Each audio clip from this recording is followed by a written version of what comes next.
झांसी में फिर एक दरिंदगी की वारदात सामने आई, जहां 3 युवकों ने एक 17 साल की नाबालिग लड़की का पहले अपहरण किया, फिर चलती कार में ही उसके साथ गैंग रेप की वारदात को अंजाम दिया गया। इसके बाद दरिंदे उसे घर से करीब 15 किलोमीटर दूर बीच सड़क पर ही फेंक कर मौके से फरार हो गए। पीड़ित परिजनों की तहरीर पर पुलिस ने तीनों आरोपियों के खिलाफ केस दर्ज कर एक को गिरफ्तार कर लिया है, जबकि अन्य 2 आरोपियों की भी तलाश की जा रही है। दरअसल झांसी एक बार फिर से शर्मसार हो गई, जहां 3 साल की मासूम, फिर 15 साल की नाबालिग के बाद अब एक 17 साल की नाबालिग से दुष्कर्म का मामला सामने आया है। जहां प्रेमनगर थाना क्षेत्र अंतर्गत बिजौली में रहने वाली एक 17 साल की लड़की मंगलवार की सुबह करीब 6 बजे शौच के लिए घर से निकली हुई थी, जहां पहले से घात लगाए बैठे 3 युवकों ने उसका अपहरण कर लिया और कार में डालकर वहां से निकल गए। करीब 4 घंटे तक वह लड़की का किडनैप करे रहे और चलती कार में ही तीनों ने बारी बारी से उसके साथ दरिंदगी की वारदात को अंजाम दिया। इसके बाद करीब 10:30 बजे वह उसे घर से करीब 15 किलोमीटर दूर करौंदी माता मंदिर के पास बीच सड़क पर फेंक कर फरार हो गए। इस दौरान पीड़िता को धमकी दी गई कि अगर उसने यह बात किसी को बताई तो वह उसकी व परिजनों की हत्या कर देंगे। वहां से पीड़िता डरी सहमी हुई नंगे पैर ही अपनी बुआ के घर पहुंची। यहाँ परिजनों के पूछने पर भी उसने काफी देर तक किसी को कुछ नहीं बताया। फिर जब बुआ ने उससे पूछा तो उसने अपनी पूरी आपबीती सुनाई। इसके बाद बुधवार को पीड़ित परिवार प्रेमनगर थाने पहुंचा, जहां पुलिस ने उनकी तहरीर पर तीनों आरोपियों के खिलाफ केस दर्ज कर एक आरोपी को हिरासत में ले लिया है, जबकि अन्य 2 युवकों की तलाश की जा रही है। इस वारदात में गांव के ही 2 युवक शामिल हैं, जिनका घर पर आना जाना था। साथ ही कार चलाने वाला तीसरा युवक अज्ञात बताया जा रहा है। सीओ सदर स्नेहा तिवारी ने बताया कि मामले में एक आरोपी को हिरासत में लेकर पूछताछ की जा रही है। पीड़िता को मेडिकल परीक्षण के लिए भेजा गया है। सबूतों के आधार पर आगे की कार्रवाई की जाएगी। महमास थाना प्रेमनगर क्षेत्र में एक बलात्कार का मामला सामने आया है, यह क्या प्रकरण है? थाना प्रेमनगर क्षेत्र के ही बिजौली चौकी क्षेत्र की रहने वाली एक पीड़िता ने थाना प्रेमनगर पर आज एक लिखित शिकायती प्रार्थना पत्र के द्वारा बलात्कार की शिकायत दर्ज कराई है। इस प्रकरण में थाना प्रेमनगर पर समुचित धाराओं में एफआईआर पंजीकृत कर ली गई है। एक नामजद अभियुक्त को हिरासत में लेकर पुलिस पूछताछ कर रही है। पीड़िता को मेडिकल परीक्षण के लिए भेज दिया गया है। प्रकरण में साक्ष्य संकलन की कार्रवाई चल रही है और प्राप्त साक्ष्यों के आधार पर अग्रिम कार्रवाई संपादित की जाएगी।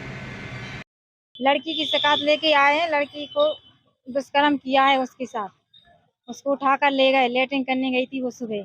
रोज जाती है वो, रोज का आना जाना है वहाँ पे।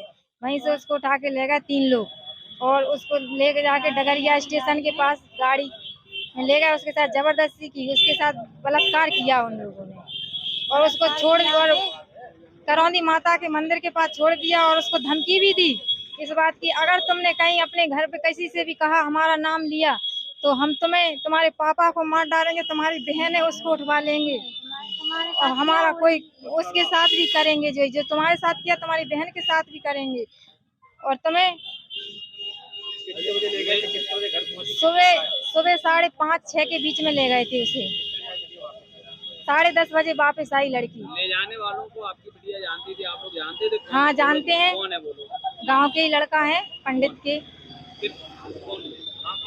सोनू नाम एक का और एक का नाम मनीष है। पुलिस को सूचना दी थी आप लोगों ने? कितने लोग थे? हाँ दी है ना सूचना, जब उसने हमें बताया तब हमने हाल पुलिस को सूचना दी। पुलिस ने किसी को पकड़ा है अभी? हाँ सोनू को पकड़ा है। अब आप लोग क्या चाहते हो? उन्हें हमें लड़की के साथ बलात्कार किया है, दुष्कर्म किया है, तो हम सजा चाहते हैं। एक का नाम मनीष है और एक का नाम सोनू है। दोनों पंडित घर पे आना जाना था? दोनों का घर के आना जाना था, अच्छा संबंध था, रिलेशन थे, सब कुछ था। ऐसा नहीं पता था कि ये ऐसा करेंगे। वो लड़की से जब पूछा, वो क्या भैया ये हमें सिर्फ देखते थे घूर घूर के, लेकिन इन्हें आज तक हमसे कुछ कहा नहीं। अचानक से ये लोग उन्हें ऐसा उसके संग में किया। उसने जब हम 10:30 बजे 6 बजे लड़की को जी ले गए, 10:30 बजे लड़की थोड़ी गंभीर घबराई हुई हमारे घर पे आई। उससे जब हमने पूछा कि क्या बात हो गई, तो उन्होंने बताया कुछ नहीं है, पापा मम्मी लड़ रहे थे तो हम भग आए।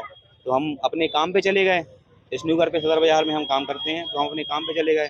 फिर हमें पे 8 बजे मम्मी का फ़ोन आया है। उन मम्मी को उनने बताई होगी कि बुआ ऐसी ऐसी बात है, ऐसा ऐसा है, पापा को नहीं बताना। तो उनने मम्मी ने हमें फ़ोन करके बुलाया। फिर हम 9:30 के करीब घर पहुँचे। फिर हमने पूछा, फिर लड़की से हमने पूछा स्ट्रिक्टली कि ये बात क्या है, कैसी नहीं है, सत्य बताओ, केस करें नहीं करें, बड़ा केस है। क्योंकि उसने बताया कि नहीं भैया ये बात सत्य है, मेरे संग में ये चीज़ हुई है।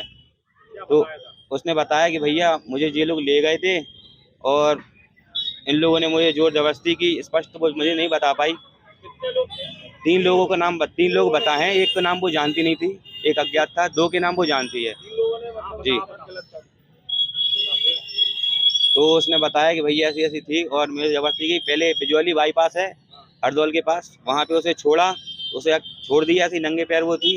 फिर उसके बाद दोबारा ये गाड़ी घुमा के आए, फिर उसे हरदौल से उठा लिया दोबारा से, फिर उसे ले गए करौंदी माता मंदिर रक्षा के पास ले गए, उसे वहाँ छोड़ने से पहले इन्होंने धमकी दी कि तुम्हारे पापा का क्या कर लेंगे हमारा, और तुम हमें जानती हो अच्छे से, हमारा कोई कुछ नहीं कर सकता। वो लोग वो सोनू मोनू मनीष है, पंडित हैं, कुछ राजनीतिक उनके संबंध अच्छे खासे हैं, कुछ भी चीज़ होती है तो वो गांव में आगे रहते हैं, हर किसी की रिपोर्ट पार्टी चौकियों की उनका आना जाना रहता है, तो वो लोग इस चीज़ में भय में रहते हैं सबके कि हमें कोई कुछ कर नहीं सकता, हम कुछ भी कर लेंगे। और ये चीज़ उनने जो कांड को अंजाम दे दिया है आज, तो उनने ये चीज़ साबित भी कर दी कि बस बहुत, अब उनसे बड़ा कोई है नहीं, सरकार में कोई सुनने वाला नहीं बचा, उनका कुछ नहीं हो सकता। मैं चाहता हूँ कि जिन लोगों ने मेरी बहन के साथ जो दुष्कर्म किया है उनके सख्त से सख्त कार्रवाई हो। देश का जाना माना सैनफिन ग्रुप आपके लिए फिर लाया है झांसी में वास्तु के हिसाब से फ्लोर प्लान सहित एक शानदार टाउनशिप, जिसमें सुरक्षा की दृष्टि से सीसीटीवी, एक ही ग्रैंड गेट से एंट्री और एग्जिट, चौड़ी सड़कें, parking, car wash area, senior citizen and international fountain parks, swimming pool, gym, badminton, tennis आदि courts, school, hospital, shopping mart आदि कई सुविधाएं। इसीलिए तो हम झांसी में लोगों की पहली पसंद। 12 साल पहले अपने स्टार्टअप के साथ ही योग्य नेतृत्व, अनुभवी टीम और सक्षम सेंट्रलाइज और उत्तरदायी प्रबंधन के बल पर सबको घर गुणवत्ता के साथ समय पर घर की योजना के तहत सैनफिन समूह ने बहुत ही कम समय में 1500 से ज्यादा यूनिट्स को दिया है कब्जा। समय पर डिलीवरी से हमारे ग्राहकों में बड़ा है विश्वास और मिली है संतुष्टि। सैनफिन समूह ने बहुत कम समय में Sanfin Ashok city, green homes residency, green homes city, Sanfin Ashok valley, Delhi public school, Sanfin शाखा, केन सैनफिन अस्पताल सहित कई अन्य परियोजनाओं के साथ नई झांसी के निर्माण में स्थापित किया है एक बड़ा मुकाम। तो आप भी आज ही आइए अपने परिवार के साथ और कीजिए अपने सपने साकार।